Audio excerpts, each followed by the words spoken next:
vaste condamnation du crime odieux des takfiristes dans la cité ouvrière de Adra et des appels pour la punition de ses auteurs, leurs parrains et leurs financiers.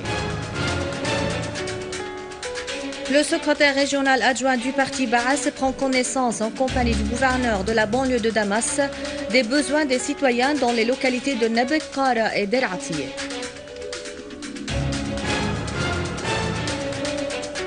La communauté des Arméniens protestants à Alep et l'église des Syriaques orthodoxes organisent une messe pour le retour de la paix en Syrie et la libération des personnes enlevées par les gangs terroristes.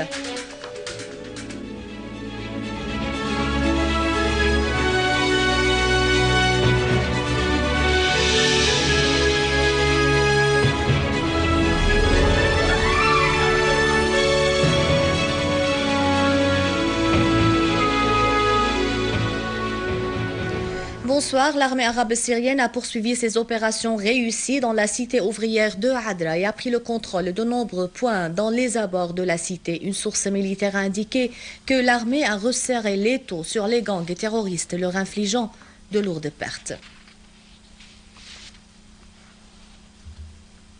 Le secrétaire régional adjoint du parti Baas arabe socialiste, Hilal Hilal, a affirmé au cours de son inspection des conditions de vie des habitants dans la localité de Qara, Nabek et Der Atiye, dans la banlieue de Damas, que la Syrie a mis en échec par la volonté de son peuple et les sacrifices de son armée intrépide, tous les complots et que bientôt le terrorisme sera éradiqué dans toutes les régions et la victoire sur le complot sera célébrée.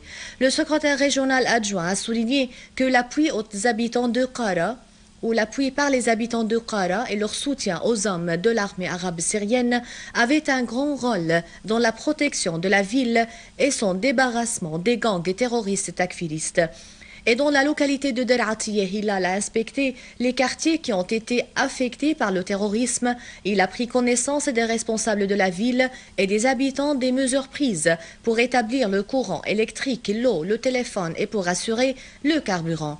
Hilal a également pris connaissance des travaux d'évacuation, des traces de destruction causées par les terroristes et de réparation des réseaux d'électricité, du téléphone et des eaux, appelant les responsables à les réparer le plus vite possible et à offrir les meilleurs services aux citoyens.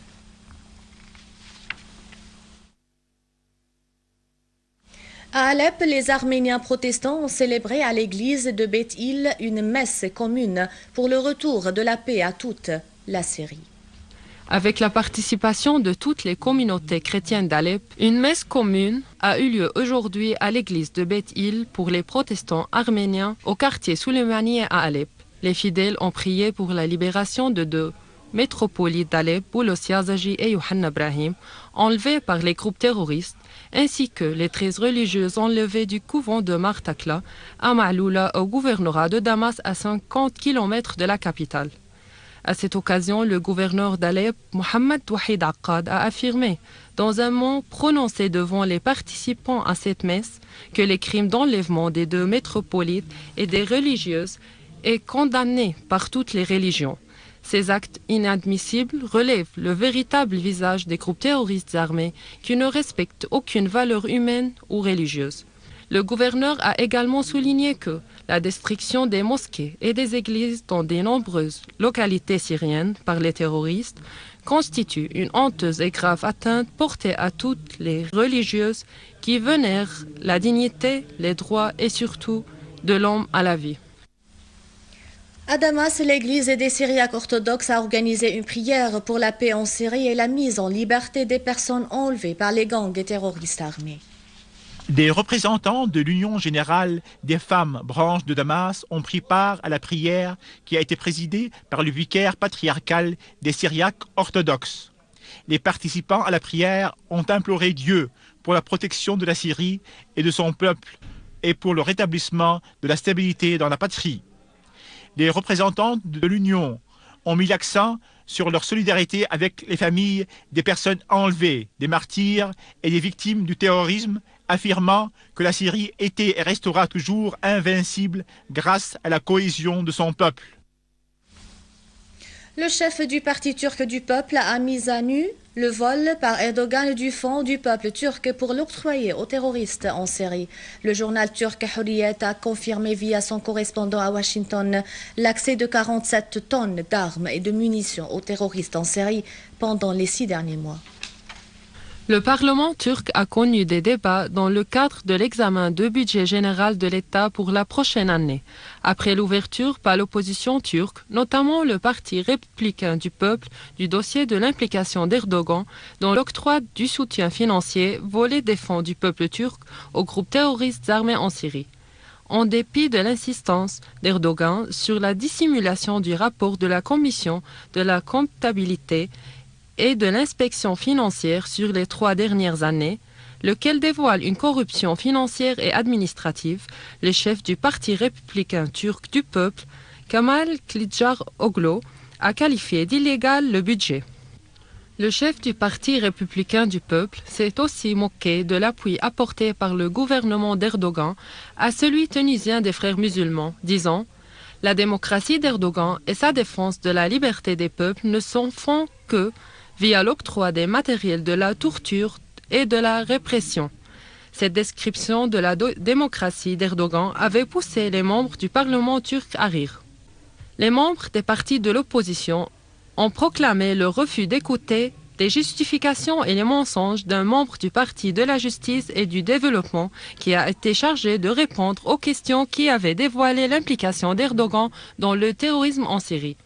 Le journal turc Hurriyet, en se basant sur un reportage élaboré par son correspondant Tolga Tanish à Washington et qui s'était appuyé sur des données des Nations Unies et du Centre de statistique turc, a révélé l'envoi pendant le 2e semestre de l'année en cours des quantités d'armes de la Turquie aux groupes terroristes armés en Syrie, assurant que cette quantité avait dépassé 47 tonnes d'armes et de munitions. Après la publication du reportage, le correspondant de Hurriyet a envoyé une copie des documents des Nations Unies qui confirment la fourniture par la Turquie des armes aux terroristes en Syrie, au porte-parole du ministère turc des Affaires étrangères, Levent Komerkojo, qui avait démenti ces documents et mis en doute la crédibilité du correspondant Tolga Tanish. Un calme précaire règne dans la région sud frontalière entre le Liban et la Palestine occupée suite à la mort d'un soldat israélien et la blessure d'un autre au cours de la tentative des forces d'occupation de pénétrer dans le territoire libanais dans la région de An-Naqoura. Des sources libanaises ont affirmé que le soldat libanais avec qui tout contact avait été perdu après qu'ils aient ouvert le feu sur des forces d'occupation à An-Naqoura est retourné à sa caserne où il s'est avéré qu'il s'était mis à l'abri pour se protéger des tirs nourris de l'armée israélienne. Les sources ont souligné que la région de Naqoura connaît un survol intense de l'aviation et des hélicoptères israéliens après une nuit de tendue tout au long de la frontière et des coups de feu d'armes moyennes et lourdes ont été entendus dans la région de Naqoura alors que les forces de la FINUL ont tenté de baisser la tension entre les deux parties. De sa part, ou pour sa part, l'armée libanaise s'est mise en état d'alerte au maximum.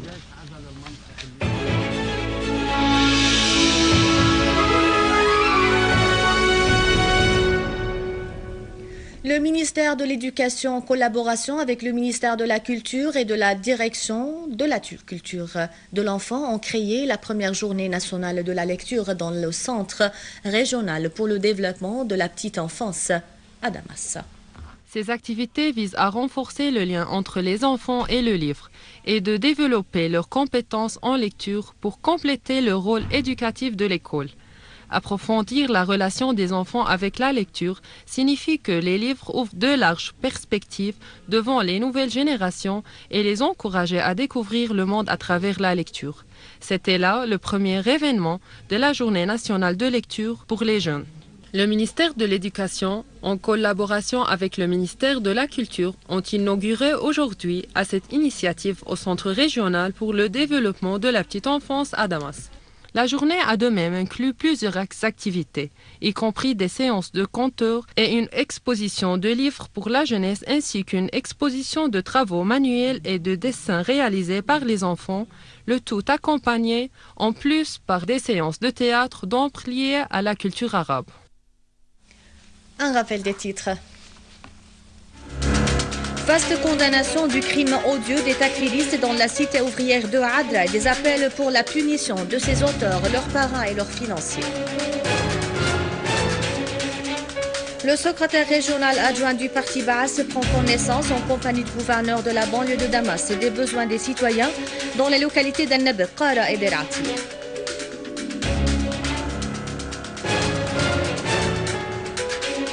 La communauté des Arméniens protestants à Alep et l'église des Syriaques orthodoxes organisent une messe pour le retour de la paix en Syrie et la libération des personnes enlevées par les gangs terroristes. C'est la fin du journal. Merci de l'avoir suivi. À rappeler, vous pouvez consulter le site internet syriaonline.sy pour revoir ce journal et davantage d'informations. Merci bien, au revoir.